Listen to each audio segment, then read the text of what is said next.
Hey guys, welcome back. Thanks for listening to the Rescue One podcast. Today, I have an awesome guest, Rob Sweetman, former Navy SEAL, sleep scientist, private practice sleep coach, sleep science speaker, and founder of Sleep Genius and the nonprofit 62 Romeo. This guy does all things sleep, and I'm really excited to let him talk to us, if you're allowed to talk to us, about all the new stuff you got going on, and talk to us a little bit about how you've ventured into this world and where this can benefit first responders as well. So excited to have you on, man, and thank you for joining me. Yeah, thanks, brother. Rescue One podcast. What a great thing you're doing. It's an honor for me to be able to be here in your presence and be somebody that you actually want to talk to. What a great place to be in life. Things weren't always that great for me. Being in the SEAL teams, you go through BUDS training and you deal with a lot of different adversity points, and then you make it into SEAL teams. You think, boy, I've made it, right? But that's not exactly true. It never gets any easier. We have a saying called "the only easy day was yesterday." The reason why BUDS training is so difficult is because that's actually the job that you're going to do. So it never got easy. It never got warm. It never got dry. The job was always difficult. Not kidding, man. And it gets tiring after years of just being in the water at nighttime. But that's probably not the biggest stress. The biggest stress, I would say, is the op tempo.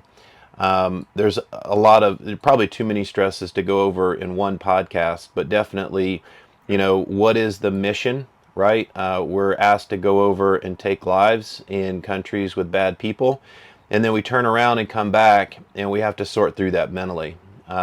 Definitely traumatic brain injury, PTSD are rampant in the SEAL teams, in all special forces and in all military.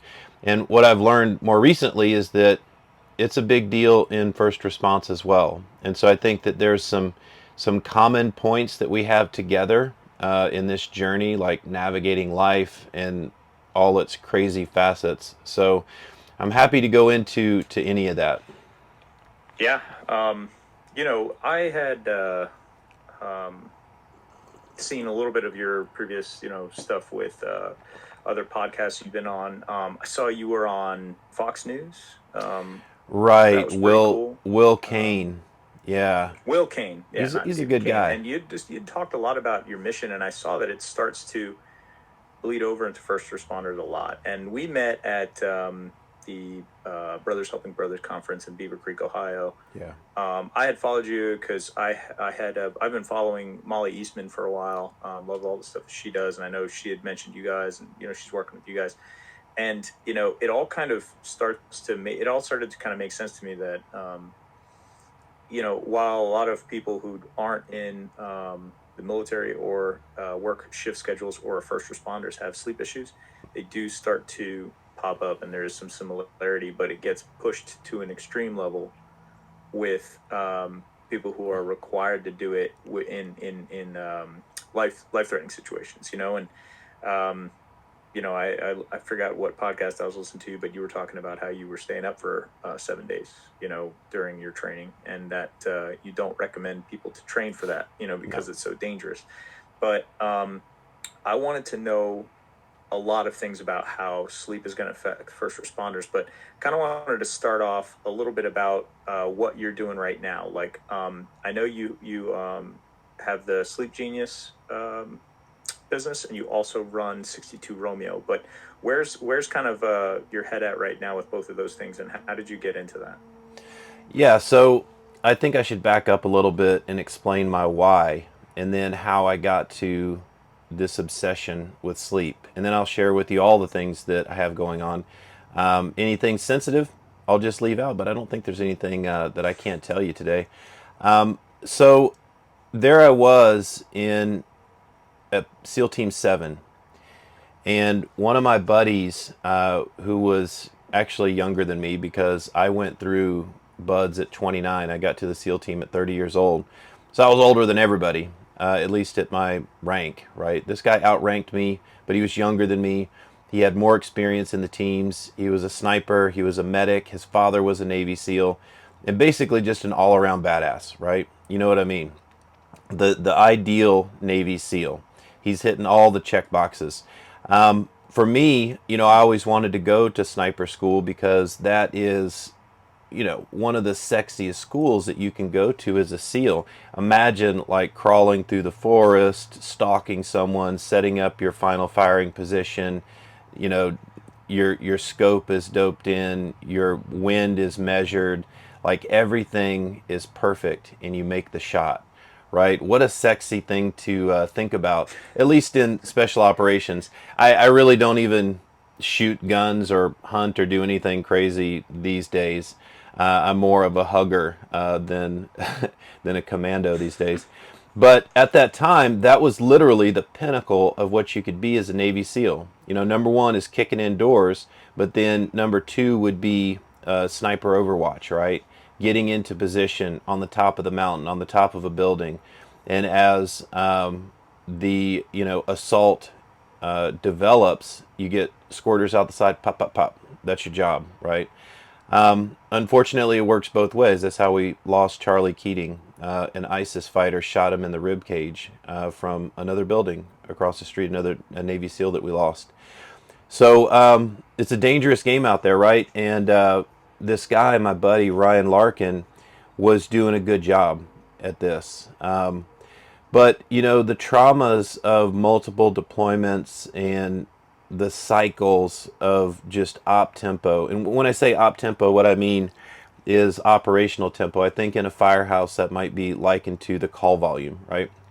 So the op tempo for us not only has to do with on the ground operations, kicking indoors, which that's why the Navy SEALs are the sexiest, because our number one directive is literally direct action, kicking open doors and eliminating terrorists on site, face to face, in person.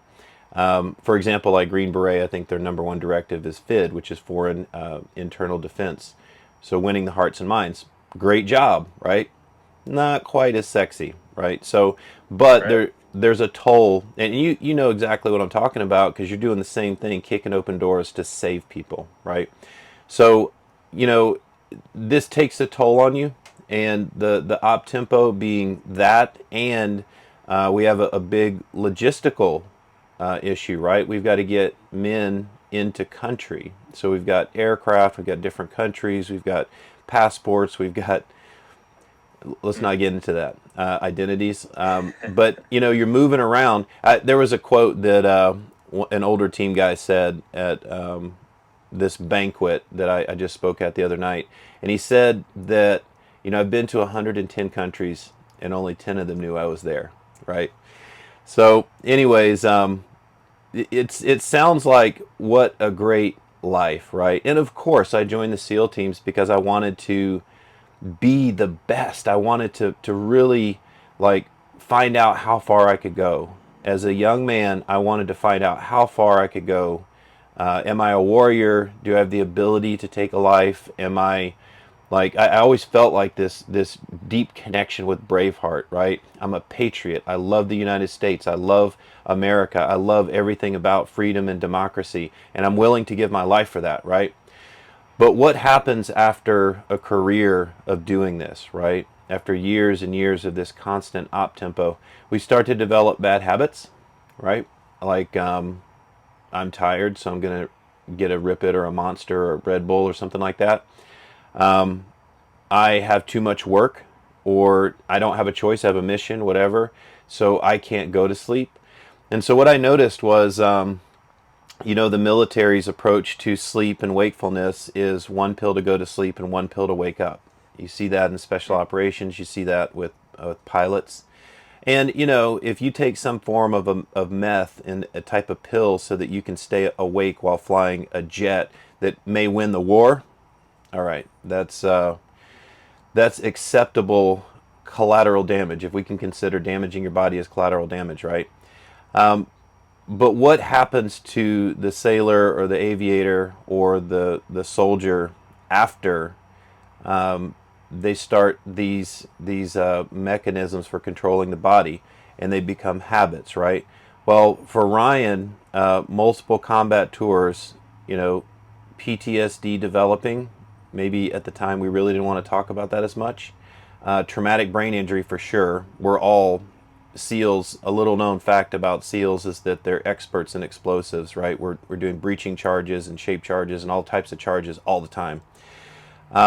And so when you blast an explosive device, some material, you know, whether it's C4 or Simtech or B-Comp or whatever, like that is going to mess you up, right? That can have micro tears in your heart, micro tears or astroglial scarring in the brain. It can cause traumatic brain injury. It can cause a ton of different issues, right? And so what we saw with Ryan Larkin was that he was experiencing not only the same damaging effects of being in the SEAL teams, but he was also sucked into the bad habit of using stimulants to stay awake and using sedatives to go to bed. The last time we really had a chance to hang out was in Spain on a rotator, and it was Ambien and alcohol. So it wasn't very long before I started to see the cheese start to slip off the cracker, if you know what I mean. And I noticed different behavior, and then one thing led to another. And in this situation of sleep deprivation and lack of sleep due to the op tempo, the lack of sleep, the stimulants, the depressants, one or two wrong turns, and Ryan Larkin decided that it was time to take his life. And that's what he did. He hung himself in his dad's basement after being awake for 5 days. So this entire story revolves around the reality of work and how sleep impacts work. My opinion and what I observed was that as Ryan's sleep got worse, so did his mental health, so did his physical health. And then, of course, the crescendo of sleep deprivation pushed him over the edge. Now, I mean, life is always going to give us challenges. We're always going to go through the valleys and face things that we don't necessarily want to face, maybe we're afraid of. But, you know, God has a plan for us. And if we listen to that and we look for the lesson, perhaps we can gain something out of that. But if you're sleep deprived and you're in a fragile mental state, those same pressures in life might push you over the edge. And so my approach to solving this problem, because that one hit me hard. Losing Ryan was a weird, just mind warping thing that occurred in my existence here. And I admit that it made me think about, like, why should I live? You know, Yeah. what's the purpose? So my way of resolving that, my way of like making a really bad situation into something good, was to look at how can I help guys like Ryan. Maybe I can't help Ryan, it's too late for him, but I'd like to help folks like him. And my thoughts were that sleep had a lot to do with this. And my question was, did sleep have anything to do with his mental health, or is that in reverse? I felt like there's something having to do with sleep. I began research at University of California, San Diego. I would hang out at the hospitals. I'd talk to sleep doctors. And what I found out was that, oh yeah, there's a huge connection between sleep health and mental health. Right. And unfortunately, it became viscerally true with Ryan. So that's why I do what I'm doing. It's been 7 years. I got the name last year, the Sleep Genius, when I helped out a SEAL team, a cohort going through the 62 Romeo sleep program. And then another team guy, Jared Arnold, gave me the nickname Sleep Genius, and it just stuck. Yeah, I like it. I mean, that's a there's way worse nicknames to have out there, especially in the military, I bet. um, Amen. so, you know, and that story I think is it's intense. And I've heard a similar story from guys in the fire service, and Yep. particularly when you know you go to these departments, that have a very high call volume, and these guys aren't sleeping at all. Maybe it's compounded by other things, but um, I've said it, so I know my audience knows the effect on the brain that sleep has, and how it uh, massive amounts of sleep deprivation change our brain structure. It makes us more aggressive. It makes us Correct. um, change emotionally, and uh, you know the parallel that I'm drawing between what you're saying and what the fire service has is, when you said after a career of this, what are we doing to ourselves? The difference, I would say, for the fire service is, throughout a career we have our operational periods are only 24 hours, and then we're home for 3 days. You guys might be on and deployed for months, months and months at a time, and so your effect on sleep is much more, I guess, like stretched out in an operational period. So when you have that, I mean, how does the military see sleep, in that aspect? Like, I know you're saying, one pill to wake up, one pill to go to go down, but is there any kind of change or direction that they're taking to say, like, hey, this is something that we at least have to recover from? Like, what does recovery look like? And maybe just in the SEAL teams, but in the military as well. Yeah, that's a great question.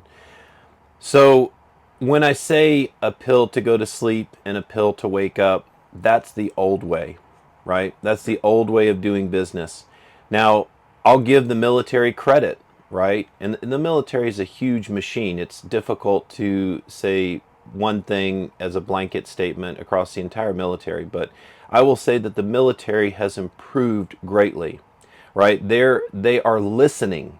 It's beautiful people like Nita Shattuck, who's the lead sleep researcher over at Naval Postgraduate School, basically the go-to sleep person for the Navy, and people like retired Captain John Cordell.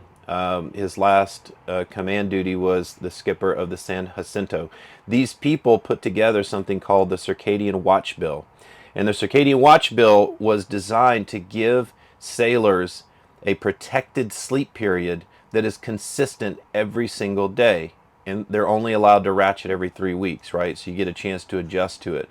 Vice, the old way was the five and dimes, which that watch cycle was 5 hours on, 10 hours off. If you do the math, that's a 30-hour day. That is not a circadian day, right? That is a made up time period. Yeah. The day is 24 hours, right? And our DNA is wired that way. Now, optimally, we want to get sunlight during the day. That's really helpful.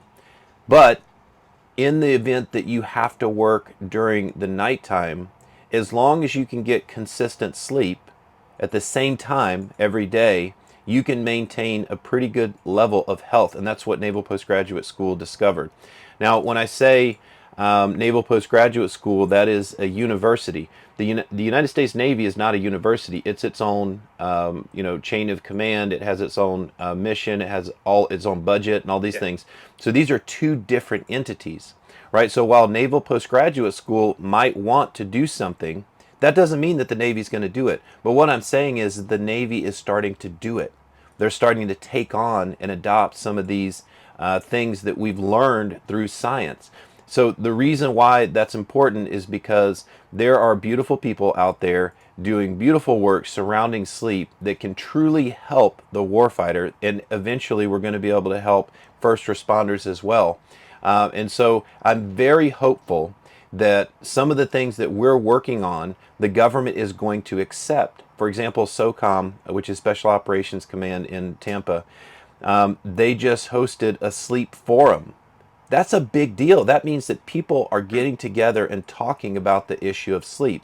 Now, what I'm doing right now, I'll let you in on some slightly sensitive information, right? We are developing a state-of-the-art sleep pod that I won't tell you exactly what it's going to look like or how it's going to be deployed, but the point is that the warfighter can potentially get inside of this thing and have a ballistically protected. Ballistic means protection from small arms fire, from gunshot, from explosion, shrapnel, whatever. Ballistically protected, chemical, radiological, biologically filtered air system right? They're going to be able to get inside this protected sleep pod. So now Naval Postgraduate School is saying, hey, you need a protected sleep period on a 24-hour cycle. We're saying, hey, guess what? We're going to give you a protected sleep space, a physical space where you can actually get sleep in a controlled environment where you can feel safe, you have privacy, and oh, by the way, it might save your life, right? That's So, wild. yeah, man. So the military is now listening to us. They're finally listening. And guess what's going to happen? Now that we're all working together and collaborating like we should, right? The warfighter will have the best chance at recovery, the best chance at mental health, physical health, and being 100% operationally effective when the duty calls. Not strung out Yeah. because they're on a bad sleep period. You know the whole deal. Yeah, and you've mentioned this before. Dream sleep is where I've heard you say dream sleep is where we sort out our cognitive dissonance. I mean, what That's is right. that? There's got to be. I'm assuming they're noticing that there's a return here. You want a warfighter to go fight wars. There is a balance. Like, we're only human. We're not cyborgs yet. So if that's the case, they're seeing that there's a return on this. Like, let's get these guys some sleep so they can continue to work on this. Like I was saying, I think so. They're seeing that there's a return. So if the military, and I mean, we could probably talk for a long time about how you turn that ship around, where you see a large organization that says, yeah, sleep is an issue. But I mean, I want to know, because in the fire service, that's kind of the thing. And it's funny, but in the military, you had to fight this battle with, the command section of it. These guys are the ones that have to decide. All right, let's put something on the ground that these guys can sleep in, because sleep is important. With us, with the fire service, um, I have to make this battle with the firefighters, the individual, because they have this, and maybe it's in the military too, but they have this mentality where they're like, look, man, when I get home, and I got shit to do, I'm just gonna pound a bang energy and I'm gonna go get to work, because I'm tougher than that. I'll sleep when I'm dead, kind of shit. And when I try to tell them, like, hey, look, if you love the job and you want to stay on the job a long time, why don't you take care of yourself off duty? A lot of times the response to me is, if you can't handle it, quit. Like, go work at Walmart. They're hiring too. You get to sleep at night if you go work at Walmart, or shit like that. So it's a really weird dynamic right now where, I think some guys who have gotten beaten up long enough, they kind of broke and they're like, all right, fix my sleep. But until then, they have like this really weird, like, machismo that they think they have to show off. Like, I'm tougher than that.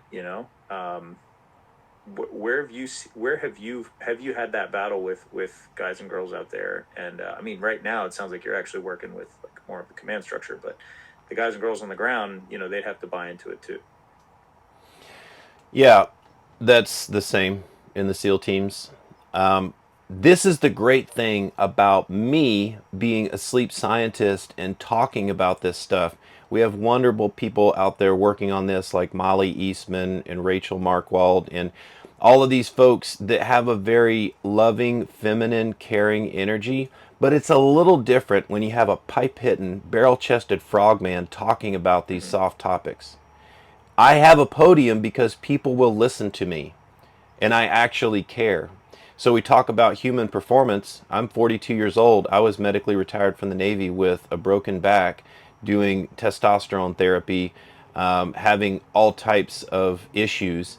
And now today, I am competing in jiu-jitsu. I won bronze last year in the world championship, and I have a perfect BMI, perfect body function. And you know why? Because I take care of myself. Now, when we talk Yeah. about things in those terms, we say, okay, what's your nutrition like? What's your sleep look like? What's your exercise routine look like? And by the way, maybe a little bit of mindfulness and meditation, some breathing. When I can talk about the human performance aspect of these things, people start to listen because that's really what they want to talk about. And the reason why that works is because we're appeasing to the ego, because this is all ego driven. And in some way, you have to, right? Ego is survival. Ego is how we navigate this physical world, right? This is how we maintain. And if you're in a career that's very demanding, it's not for the weak. So they're right. They're right. You have to be tough and you have to push on. But at what point do we stop faking it and saying, I'm just going to do whatever is asked of me because I am tough and I have to do this and I just have to accept it, which is true at some level, and say, oh, well, actually, I need to take care of my body so I can perform optimally? Where do you draw that line? And how do you reconcile with the ego saying that I'm taking care of myself, but the ego says you're weak, right? And a lot of times these are Yeah. echoes from our father, these are echoes from our leadership, these are people that have gone before us in the same career path saying, you need to not be weak, you need to be strong. It's true. So, how do we change the paradigm around sleep? How do we change the culture of bravado around sleep deprivation to identify the sleep deprivation as a weakness? Because it is. We're talking about a smaller penis size, smaller genitalia size, lower testosterone, lower libido, Yep. lower sperm count. This is the essence of what it means to be a man. You want to talk about gains in the gym? You want to talk about testosterone production? You want to talk about HGH production? You want to talk about making the gains? All that happens while you're asleep. That's a fact. I used to work with John DeFendis, who was Mr. USA in 1980. He ran a personal training clinic. He taught me all of these things, right? Surrounding sleep and recovery. I didn't listen to him at the time, and so I understand the challenge, right? The ego is the enemy, as Ryan Holiday would teach us. So Yeah. when we look at this, we need to address the ego first, and then we can start to shape the culture. If we can say, okay, look, if you get better sleep, you will do better on the job. You'll perform better. You will perform better with your wife in the bed. You will perform better in emotional intelligence and interpersonal communications with your wife and other colleagues at work. People will hate you less. And oh, by the way, there's that little thing called mishaps, right? All mishaps are associated to sleep deprivation and fatigue. In this Mm. line of work, and I'm imagining, I don't have the data for firefighters, but I imagine most of the mishaps, if they're like the Navy, are all related to fatigue because no one would make a mistake if they had the choice. But what happens when 100%. you're fatigued, you're a little bit behind, you're trying to play catch up, you take some shortcuts, and boom, boom, boom, something happens. And now somebody's job, somebody's life, something is cost because of that mistake. Nobody wanted to make that mistake. So why did it happen? Oh, I was tired. Oh, I was fatigued. Oh, I was working too long. We had a skeleton crew. I've heard it all. But the focal point, the fulcrum of all of this is sleep. Yeah, and I like that you said people will hate you less. Like, yeah, people are Hmm. still gonna hate you. But they're gonna hate you less. There's Personality flaws. It's true. the yeah the to quote another part of Ryan Holiday's side of that coin, it's the obstacle is the way. So I think a lot of times the part we're gonna have trouble with firemen is that we love to try to act. I mean, some of us really do, like we have it tougher than some other firehouse or another station, and we want to be busy. We want to go to all the fires, and some of these guys and girls out there, they may have a little bit of a hero complex, and it can be good, but the issue is they want to get the toughest part of it. So it's almost like a badge of honor. Yep. So it kind of leads into my next two questions. I guess one is, you've been around us long enough. Like you've seen and talked to us, in the fire service. And I'm sure other first responders. I know you got guys on your team that are also in on the job. Where do you think we're going wrong as far as optimizing our sleep off duty? And is there anything we can do on duty um, to try to, I guess, blunt the effects of sleep deprivation? Like, naps are the obvious one, but is there other stuff? Yeah. So, I mean, let's just call it out, right? Since COVID, things have gotten really bad. We're running skeleton crews, whether it's, in the fire service or the other services that impact fire service, like police and, nursing and whatever. Everybody's strained. And so what I've seen working with firefighters across the country in the United States and in Canada and in UK is that everyone is strained, right? And of course, some firehouses are actually busier than others. What I've learned is that there really are some firehouses that are more hero than others. Oh yeah. if that's a thing, right? Oh yeah. But and it's the same thing with the SEAL teams, right? You always want to be the one man kicking open the door because you're the first guy in. You get all the action and all the risk, right? You want to be that hero. Nothing different, right? And there's something admirable about that. And my hats are off to our firefighters, men and women, who are brave enough to go out there. You really are heroes, right? And we have to remember that. And so I think there's nothing wrong with like chasing being an amazing firefighter, right? But there has to be a balance. And so if I would encourage anything for the fire service out there, is that let's try to be smart, right? Not just hard, let's be smart. And that means Yeah. keeping a little bit of your ego in check. It's okay, flex your ego with your buddies, it's a chest pounding contest, I get it, right? But let's move about smartly. What can we do to shape the language? That's where this begins. Words are magic, right?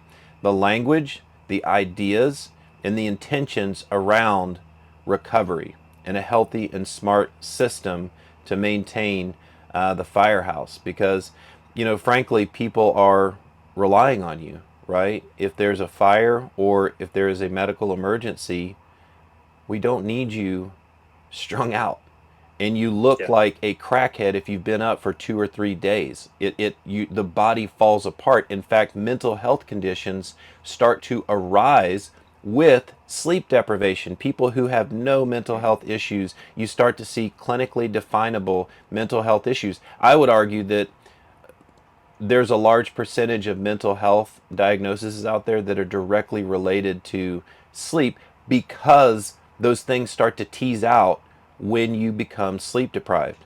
You're totally fine if you're taking care of yourself, but when you start to get sleep deprived, I'm looking at fMRI images just the other day from Matt Walker, who's got a sleep lab up at Berkeley.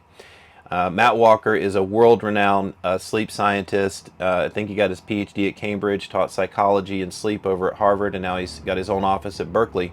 And these fMRIs, when you look at them, what he is identifying and demonstrating is the difference between two brains with good sleep and not so good sleep, right? And the not so good sleep has a clear disconnection in activity between the prefrontal cortex, where we have, top down thinking, this is our rational mind, this is where we're resting and thinking through things.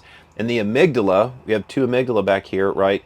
That is our fight and flight center, right? This is our animalistic, reactive. This is probably where we stay when we're on call all the time, right?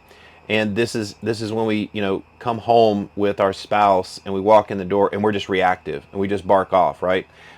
This center is activated more when we're sleep deprived, and there's a disconnect between the prefrontal. And what we talk about in the 62 Romeo program is the disconnect between those two over a career. Your brain starts to change and adapt when you do this lifestyle and you have this type of situation for a long period of time. And it actually takes a lot of work to get back to prefrontal engagement, right? And we can do that through relaxation techniques, but if we're able to get good sleep, which is not necessarily the easiest thing, that's why we're trying to help people, then you can maintain a healthy brain body balance, right?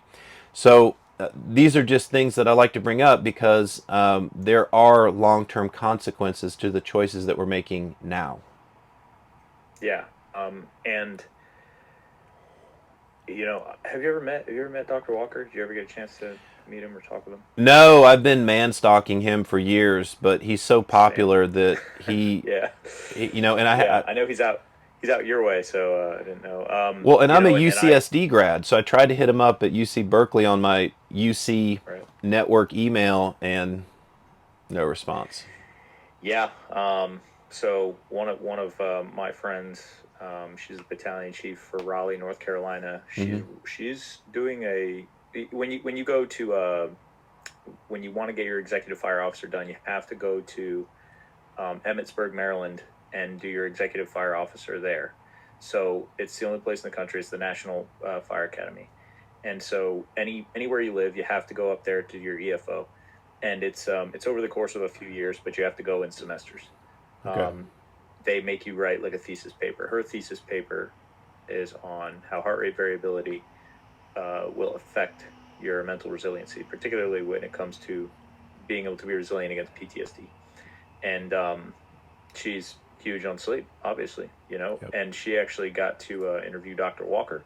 He gave her some of his Yay. time. Pretty cool. And one of the things that she wrote a book recently, and one of the things that she mentions in her book is exactly what you were touching on. And I know Dr. Walker has mentioned this, but there is no mental health illness where sleep is not a contributing factor. That's There's correct. nothing in DSM, the whole damn thing. So I mean, it's one of those issues where the fire service is getting busier, and it's also noted that our mental health issues are rising as well. This is never The fire service has never been this busy in the history of the fire service that it's existed, and obviously that means running after midnight. Hmm. So that's the problem. So I agree with you, and I think that having that having that conversation is good, and then actions to do it. So with that, like when we get off duty, sometimes, I mean, like you said, like some stations are a little different, right? So sometimes you get some stations where you can get a few hours of sleep, but this is always the point of conversation. When we come home, if we've had bad sleep or no sleep, what should we be doing the day we get off work? Normally, we work morning to morning, so we'll go in at 07:30. We get off at 07:30 the next day. When we come home, if you're coming home, what's the best thing to do to recover? Mm. This is a very difficult topic because we know that shift work is a probable carcinogen. The number one for males is testicular cancer. The number one for females is breast cancer. Carcinogen is a cancer causing factor. It's not good, right? This career choice can potentially cost you your life. Now, I'm not dissuading people from this career choice. It is extremely honorable, right? So, what can we do? Well, what we teach in the 62 Romeo program is that the most important thing is consistency of sleep, right? And there's a lot that we teach in 62 Romeo. It's a 6-week program. We meet for an hour and 15 minutes once a week for 6 weeks. It's 8 weeks total, start to finish. We go over a lot. I mean, I talked for an hour and 20 minutes straight last night on one of our classes, and I went over because there's just so much information to relay. But if I were to relay something simple to you right now for our audience, I would say that consistency is the most important, and the response that you're going to give me is, I can't have consistency because I'm on a 48-hour watch, and then I'm back home for 48 hours, or whatever your schedule. And the challenge is all the schedules are different, right? But we've tried to crack that shell. So what I would say is, this is a little bit complex, right? But we have to do an analysis of what the call volume looks like while we're at work and what our life looks like at home. And if we want to get the best sleep of our lives, which could very well mean the difference in sanity or insanity, career or, a beautiful career or a career full of mishaps, right? Physical health or physical ailments that pop up, if we're able to align our schedules at work at home, right, and find segments of time that we can get rest, it doesn't have to be 8 hours. Let me repeat that again. We don't have to have an 8 hour sleep period. If we look at polyphasic sleeping and all of the science behind that, a lot of people will say, oh, there's not enough science with polyphasic sleeping. It's not as good as a full 8 hour sleep period.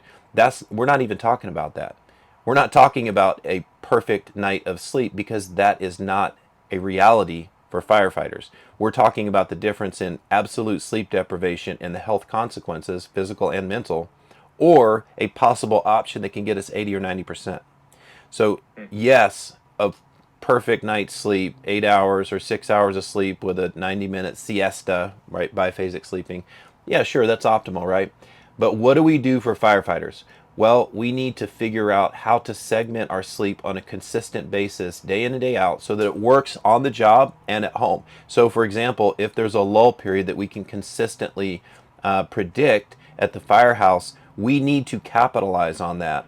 And this takes education of leadership too, because they're not necessarily going to let you do this at every firehouse. I've seen people Yeah. get written up for taking a nap. That is a problem, right? So this is how we start to shape the cultures through education. But getting back to the plan, if we have a 90-minute segment, 4 hours would be beautiful. But even just a 90-minute segment where we know that call volume is likely to be lower, we can do an analysis on call volume throughout the year, then that is the window that we need to go get sleep. Now, if, let's say, for example, we did 8 p.m. to midnight, if we're able to get a little bit of sleep at that point in time, that's kind of nighttime, but we can maybe get a good 4.5 hours of sleep before the uptick of calls at midnight to 2 or whatever. If we're able to achieve that, it's totally within reason to capture that sleep period and then do another 20-30 minute nap at 10 a.m. after the shift change, and then or whatever the schedule is for you, and then again at maybe 2 p.m. another 20-30 minute nap. And if we're able to get consistency within that, which means you got to do it at home too, which a lot of Mm. times that's the biggest problem. Guys are like, yeah, I can do Yeah. that at work, but then I go home, my wife and kids are boom, boom, boom, and then I love them and I want to be fully present for them. So there's a little bit of discipline involved here, but the difference can be life changing. The difference can mean your marriage, can mean your promotion, can mean reduction of mishaps, can mean longevity of your career. And this stuff doesn't happen overnight. That's the frustrating point, is you set a schedule and you stick to it and you don't see it after 1 week. Well, guess what? You need to do it for longer than that. You need to do it for 3 to 4 weeks. We know that that's kind of the threshold. If we read Atomic Habits or The Power Habits or any book on habits, like, this is the threshold that once we cross over doing something for a period of time, the basal ganglia area of our brain will start to build that into an autopilot habit, right? And what does that mean? That means that if the brain is recognizing it as a habit, the entire neurological system and your hormonal system will start to respond to that.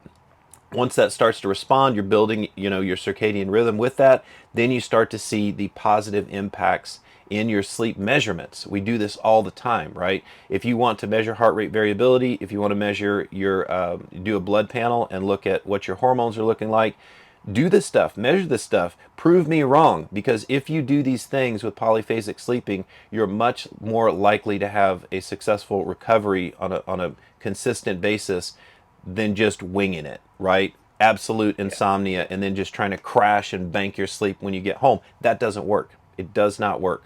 It's a really Interesting. crappy short-term fix. And that's what we do. I would say that's the majority. I would say honestly, man, it's either feast or famine. What guys do is they either work a second job. A lot of guys, like especially in South Florida, they'll do like they run an AC business or they run a pool business on the side, because those two are really like big businesses down here. So you could you could get off work and you're either going straight to do your side job Mm-hmm. for 10 hours, or they're coming home and they're crashing for like 3 or 4 hours. And I'm always curious about that.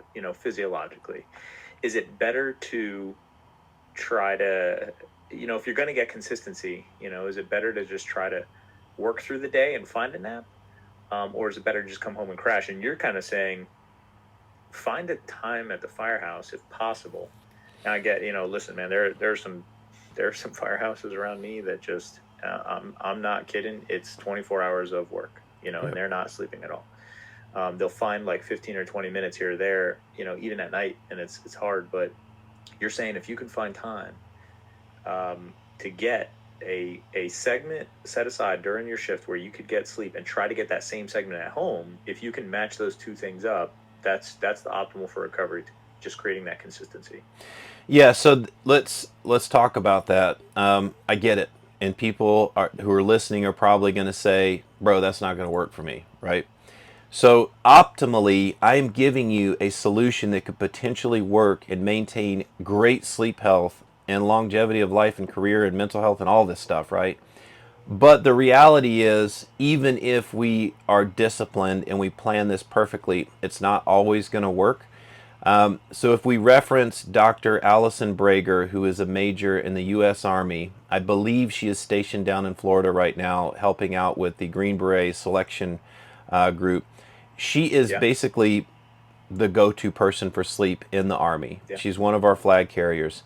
And she also helps a lot of firefighters through O2X and stuff like that. But she's a dear friend and a colleague. And what she would say to the U.S. Army is tactical napping, right? There's lots of literature on this, and she's basically the one that's published all of it.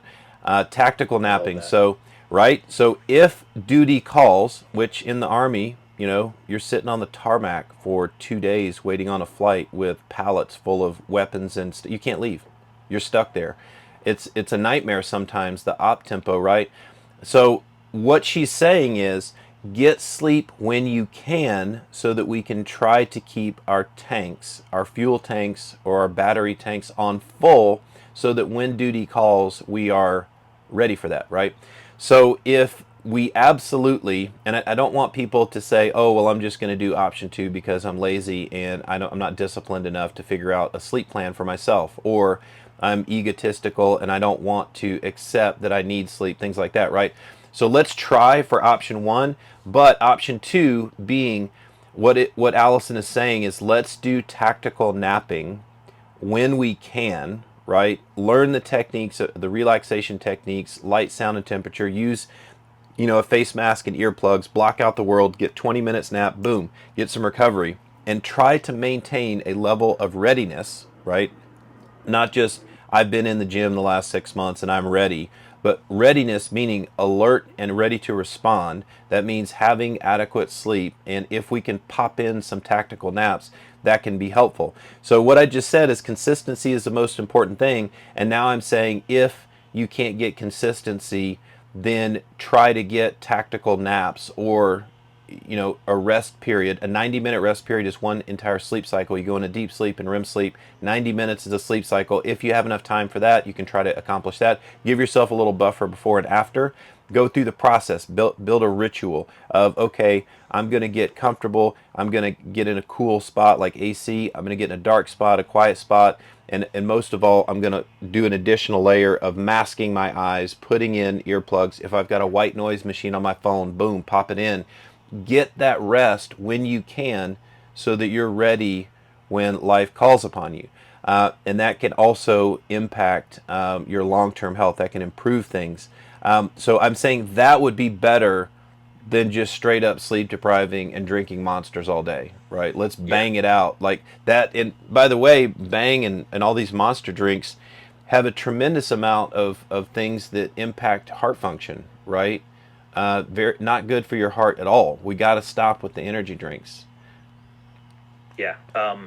I was fully dependent on energy drinks for a while. And when I was at the busiest unit I was on in my career so far, and I was trying to, be functional the day after and work my second job. And then it was at the time I was also starting this business. There was like this really horrible cycle I would get into: ton of caffeine, stay up all day, have trouble sleeping at night because I was just overloaded on caffeine, and then I was just going to work and getting the shit kicked out of me. So like every day, I was just getting bad sleep. It was a very bad cycle.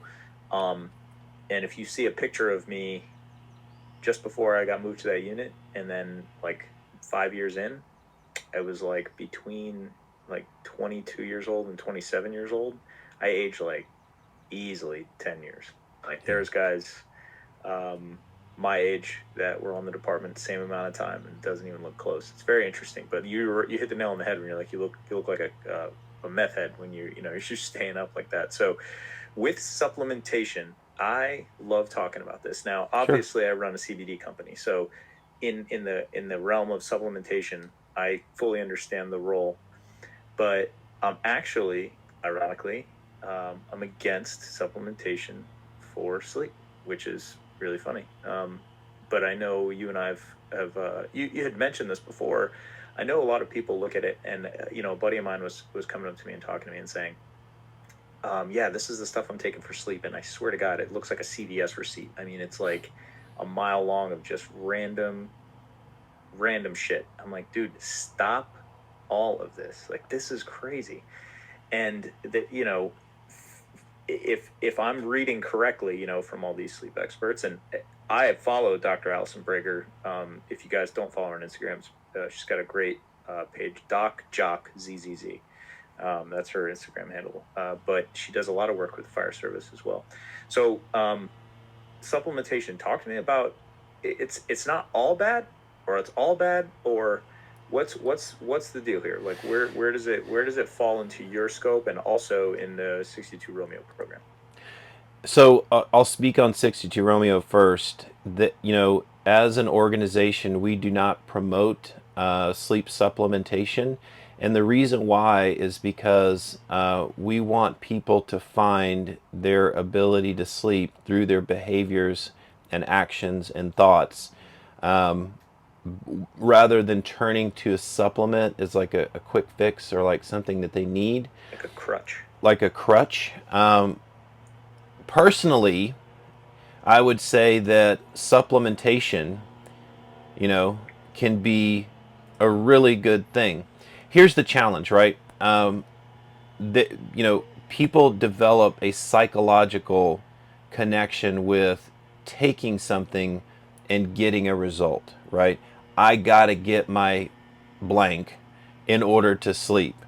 And what I've seen is that it's the same with alcohol. It's the same with sleeping pills. It's the same with, I used to drink NyQuil to go to sleep, admittedly, right, before I knew anything.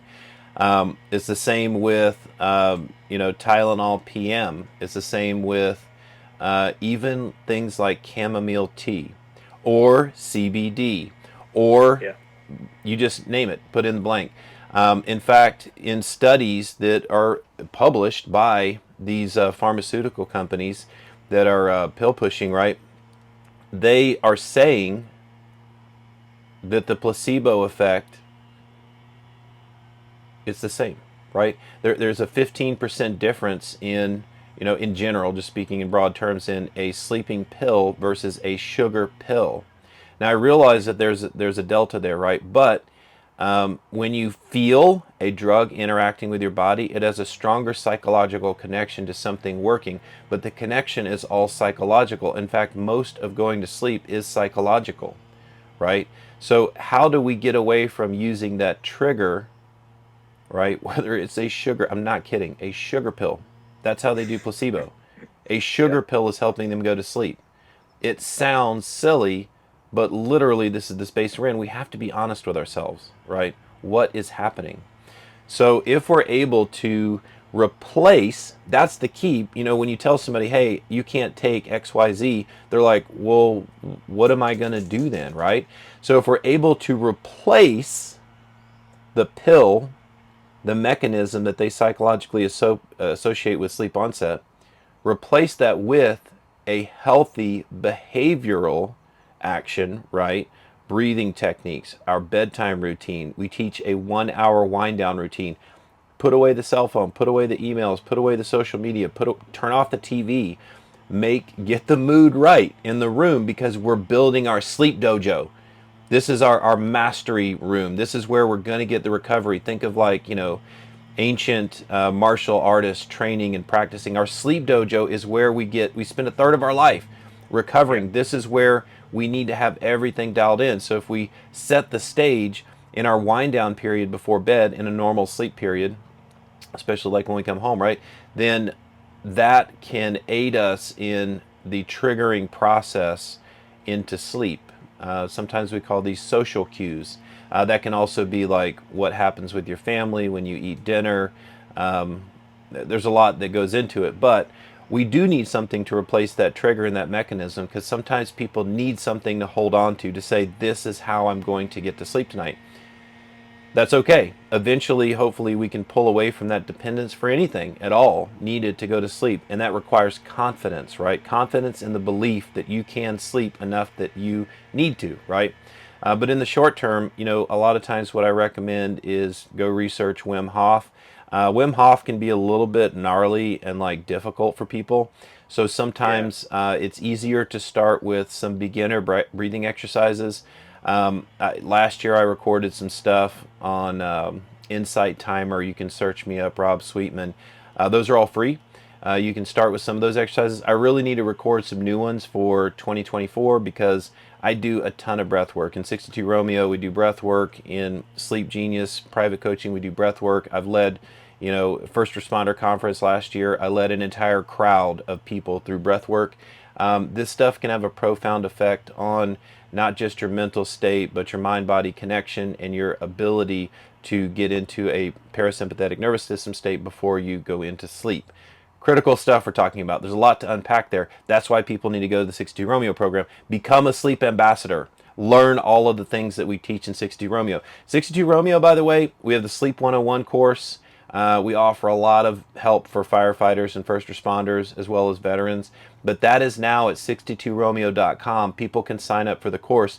And then once you get through 62 Romeo Sleep 101 course, we are about to release Sleep 201 course. Because we've been doing this for a couple years Nice. and we've changed a lot of lives, hundreds of lives, but people are coming back saying, okay, this is awesome. What's next? I want more. I want to improve my life more. So Sleep 201, just hold on to your seats because it's going to be great. I'm gonna put the links for this stuff in the show notes too, so people have some access to this. So, if you're listening and maybe you're driving or you're running or something, when it's done, don't worry. Like, you can just go in the description. I'm gonna put in all the people we're talking about as well as the references for this, so you'll get the link for 62 Romeo's program as well. Excellent. Yeah, man, absolutely. Now, with that, you'd mentioned, and to linger on the CBD side of it, I'm obsessed with CBD research. I know I've sent you stuff. Reading a lot of this, a lot of the issue with the fire service, and maybe you can talk about how 62 Romeo and some of the things that you've done can help with it. But a lot of the issue with the fire service is not falling asleep. Some guys do have trouble falling asleep. It's staying asleep. That waking up in the middle of the night issue. And I know that this is a very complex thing. Like, people wake up in the middle of the night and can't fall back asleep for a lot of reasons. It can be what time you ate. It can be, your what the glucose is doing. It's the temperature in the room. It can be your circadian rhythm's fucked up. Like, we run calls at 2 or 3 o'clock in the morning very often. And, when people take CBD, a lot of times when they're talking to me, they're like, look, man, I don't have a problem falling asleep, but I need to stay asleep.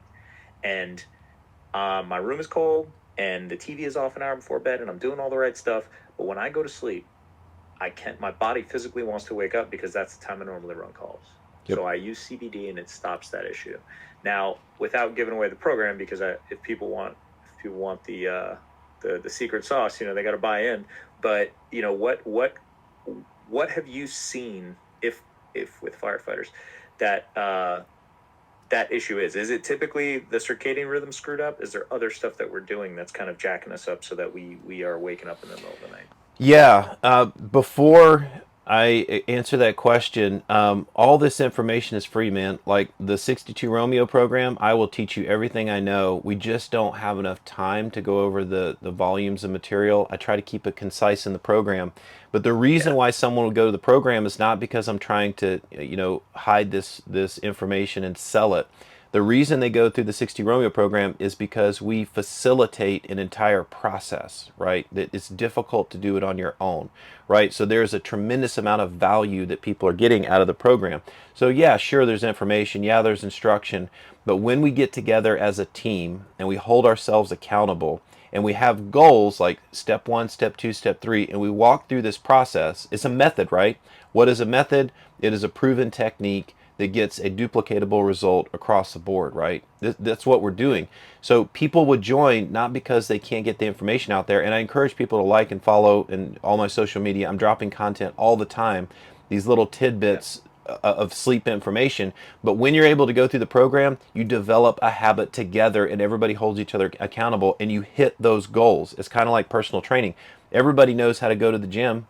Everybody knows how to pay for a gym membership, but sometimes when you have a personal trainer, they can help guide you to hitting those goals and hold you accountable. So that's kind of the space we live in.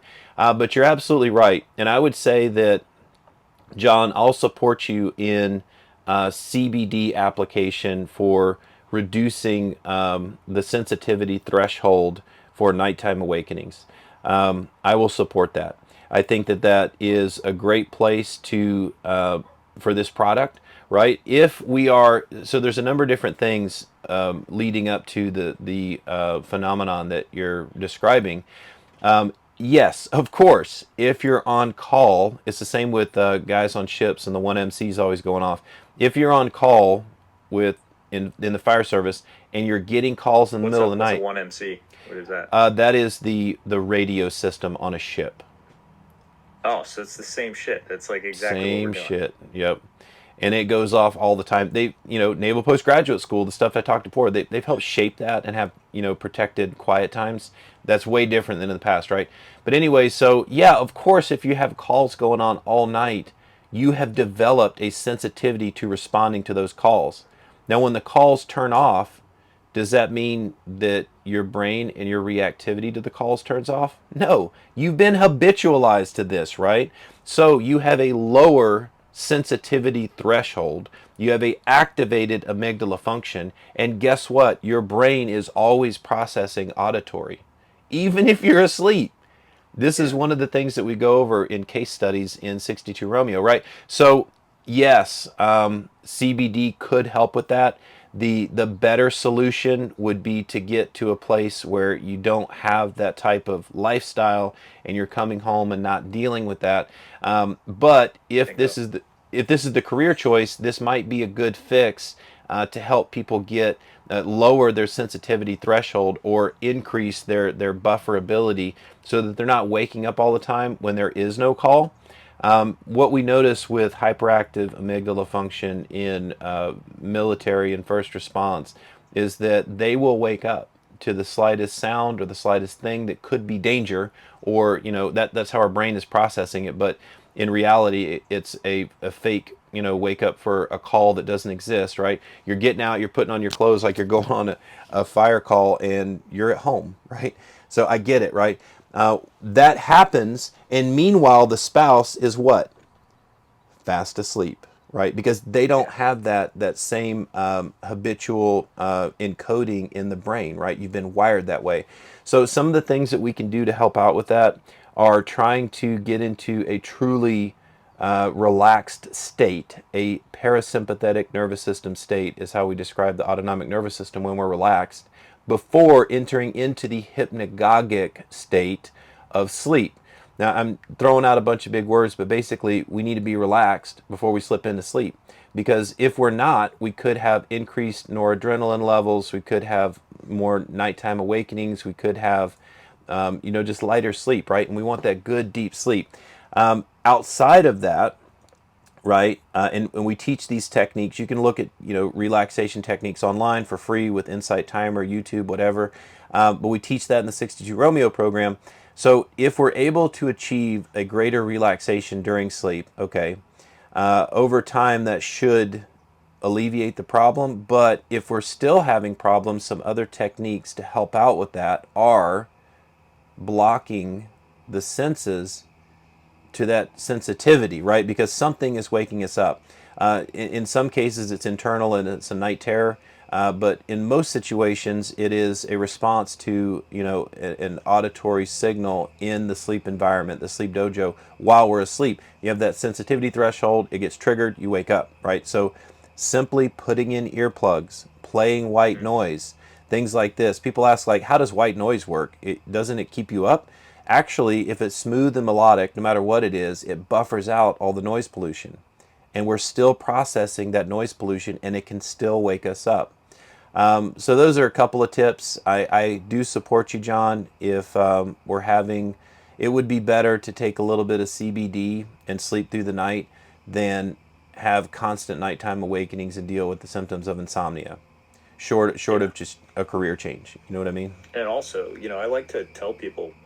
So I recently got promoted, and I worked. I no longer in the firehouse for a short term, but I'm working in the office. I've been Congratulations. there for. Thank you. Yeah, it's good, man. It's a good promotion, but I do not really like the work because obviously I still want to be on a truck. But Yeah. um, you know, the thing that I noticed, I've been in the office for since May of last year, so you're talking several months of regular sleep schedule, and I've been really good about creating a habit of going to bed at the same time, waking up at the same time. I feel Great. amazing. And that's such a huge difference from what I Yeah. was doing for the last 14 years of my career. And Yeah. you're like, man, this is wildly different in my daytime feeling. I mean, like, I was the type of person drinking 800 to 900 milligrams of caffeine a day. Yep. And I know there's a lot of people out there that be like, dude, I hit that before lunch, but Yeah. don't do that. It's horrible. But I completely detoxed. I actually quit caffeine cold turkey, which I don't recommend doing. Um, reading after, I should have weaned off, but I like to just kind of go extreme on things sometimes and Yep. see what happens. Um, but when I went back to drinking caffeine, I just drink 1 cup in the morning because I like it, and so if I could advocate for correcting your sleep, I a million times over I would say so. Had I known that 62 Romeo is an option, even when I was on shift, like this would have been something that I would have chased down, man, because I just freaking needed it. And I mean, even still, like I don't feel like I'm getting an optimal night's sleep just in general. I mean, I'm probably doing a lot of things wrong. I break a lot of the rules. I freaking have a TV in the bedroom. I look at my phone way too late, most likely, and there's a lot of this other stuff. I do try to keep it cold, keep white noise on, but you know, it the whole thing with sleep hacks. I mean, are there any real, like, I don't like that term, I guess, but you know, it's because it seems like it's a lifestyle change. You're committing to a way of doing things. Like creating that sleep dojo, like you mentioned. But a lot of people will watch, kind of like the Andrew Hubermans and the other people on Instagram, giving like really quick clips about how to do like hacks like that. And I found some of them to be very, very helpful. Is there anything out there that you've seen that's like kind of dangerous where you're like, dude, don't do that, stay away from that, like the sleep hacks? Is there anything bad out there, or for the Dangerous. most part are you kind of proponent? Dangerous. The only one that I'm aware of that's dangerous is mouth taping when you have obstructive sleep apnea, because Mm, you already have some issues breathing, and that could be dangerous. If you have obstructive sleep apnea, you should follow your doctor's recommendations. Most likely, that's going to be a CPAP, but we actually can improve the sleep apnea symptoms with breathing exercises, a little bit of weight loss. Sometimes people have obstructive sleep apnea and they have a low BMI. That's fine. But the breathing exercises, in fact, there's a book called by James Nestor, Breathe, and it talks about all of these things improving obstructive sleep apnea, but also nostril breathing. And that's where the mouth taping comes from. But so I would say, in terms of risky stuff out there, that's the only one. I would say that sure, there's sleep hacks, because when we break down all of the things that we should be doing in our, like in a good behavioral analysis of how we get to good sleep, we can identify individual things that can be considered sleep hacks, right? So that would be, light, sound, and temperature. Your sleep dojo should be dark, quiet, and cool, right? That can be a hack. If it's difficult to achieve that, you can put on a face mask and earplugs. You can wear things like deep sleepwear. I'll give a shout out to my buddies in Syracuse, New York, that sell sleep clothing, deep sleepwear, DEP sleepwear. They offer a good solution to getting the heat off of your body, wicking the moisture away from your body. So these are all sleep hacks, right? If you get into supplementation, what we recommend is that you figure out how to establish the good behavioral habits. And once you have alleviated yourself from this psychological mechanism of taking something in order to go to sleep, like putting the control back into your hands, I'm talking about the 62 Romeo sleep program, right? Then later in the latter sessions, we actually say, okay, you quit your sleeping pills, you quit all your supplements. I've showed you that you can get good sleep all on your own. Okay, now let's try some ashwagandha. Let's try some chamomile tea. And we start to yeah. add in a couple of those things. So there are some sleep supplements out there. I'm releasing a sleep supplement, USDA organic certified Sleep Genius sleep supplement, and it will have ashwagandha, reishi mushroom, and some of the things that come from the earth that we know to be good sleep support. I would say nothing replaces good sleep behavior, but things like this that are very low impact, very low risk, could be good things to sort of sleep hack your way into better sleep. If we combine all of these little sleep hacks into one program, it would look like the 62 Romeo. Yeah, so and that's the thing is like, I think people want the shortcut. So that to me, like, that's the dangerous part of anything when they say hack. I'm like, look, yeah, there's a hack like cutting tomatoes a little bit faster. That's a hack. Like, when Yeah. we're talking about like trying to correct your shit, I don't want to do the shortcut. I mean, that's just not Right. how it is. And I was going to ask you, like, where the hell did the sleep tape thing come from? Because I mean, like, a lot of the stuff we're doing, that I'm sure you're doing in the 62 Romeo is like based on what the human body has evolved over time to do.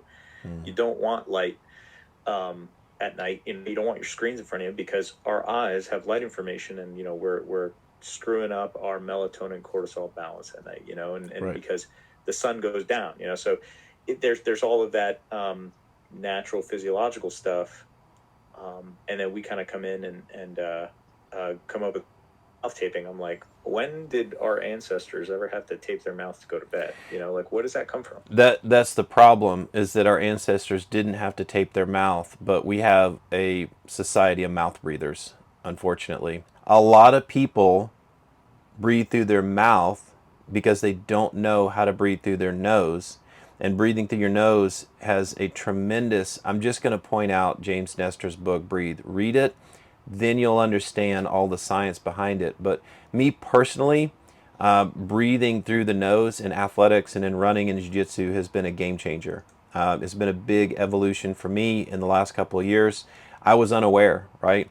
But when we mouth breathe, we're not engaging different parts of the breathing mechanism that regulate our heart rate, right? As well as when we rely on mouth breathing, it can cause it's a higher likelihood of obstructions during sleep, and in fact, we may not be able to get the same performance out of mouth breathing because of smaller mandible features and weaker jaw muscles because the way that we eat these days. So we're beginning to evolve with smaller jaws and weaker breathing muscles. So what James Nestor is saying in his book, who admittedly is the founder of this whole movement with mouth taping, is that, hey, you need to stop mouth breathing during the day and at night. And in fact, if you can stop mouth breathing at nighttime, there's some significant impacts on your sleep. So one of the ways, an extreme way to do that, is to tape up your mouth. So if I work with a private client, I don't do this in the 62 Romeo program because there's too many people to monitor. But if I work with a private client, which I do offer, right? I do private coaching if somebody's interested in that and it's a good fit. If they, if we've identified that mouth taping could be a good resource for them, and there's no risk of obstructive sleep apnea or breathing related issues, then when we mouth tape at nighttime, we'll monitor how that impacts the person, and the benefits can be extremely good, right? You just have to understand like your own breathing and don't do anything stupid, right? Don't tape yourself, your mouth closed if you can't breathe through your nose. I mean, obviously. Yeah. So that's where the mouth taping comes from. It is very effective. Do I mouth tape? No, I just breathe through my nose, and I've trained myself to breathe through my nose when I sleep. And sometimes if I wake up and transition to mouth breathing, I notice a complete change in my body, and I switch back to nostril breathing, and it really is relaxing. I'm able to maintain a lower, more consistent heart rate in extreme activities like jujitsu and sports through nostril breathing, right? If I'm doing mouth breathing, my heart rate can go through the roof, and it's really bizarre how all this works, but it does work. That's a struggle for me when I'm doing very intense workouts. Like if I'm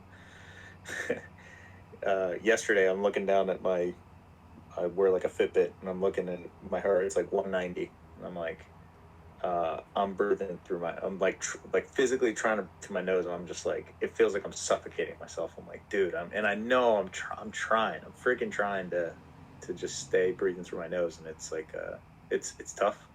So I've seen that. Now I wondered if I was mouth breathing because my mouth gets very dry sometimes at night. Like I'll leave water by my bed all the time because sometimes if I don't drink, my freaking cutoff, like I have to drink at least a gallon of water during the day, or I'm gonna be really, really thirsty at night. That's just me. And Hmm.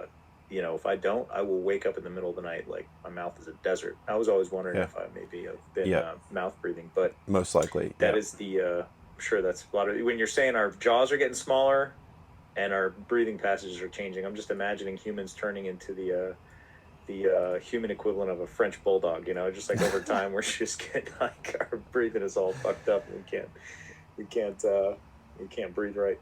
Yeah.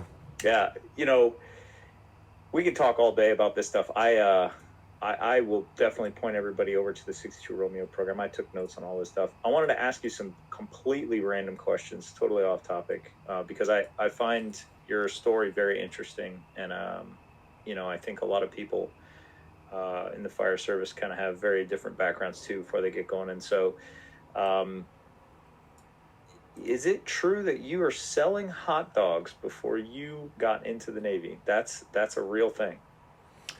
That is a rumor, um, but it's true. I had a hot dog selling business. So here's the story. And then I need to jump off and I've got to go pick up my son. So Yeah. back in the day, I was an insurance agent, and we had a brokerage. We did a ton of business. We crushed it. That was my first major success in entrepreneurship, and it was all thanks to my cousin AJ.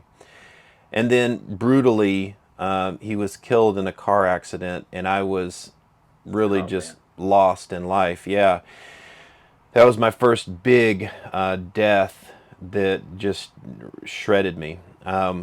So, anyways, I actually turned to a lot of alcohol, and I started into the bar business, and ended up doing promotions, and I found myself not really realizing my entrepreneurial capacity or my talent, and so I'm working the door at a place called Blue Martini, and I had the owner was his name was Omar, and Omar's still doing great down there in Greenville, South Carolina.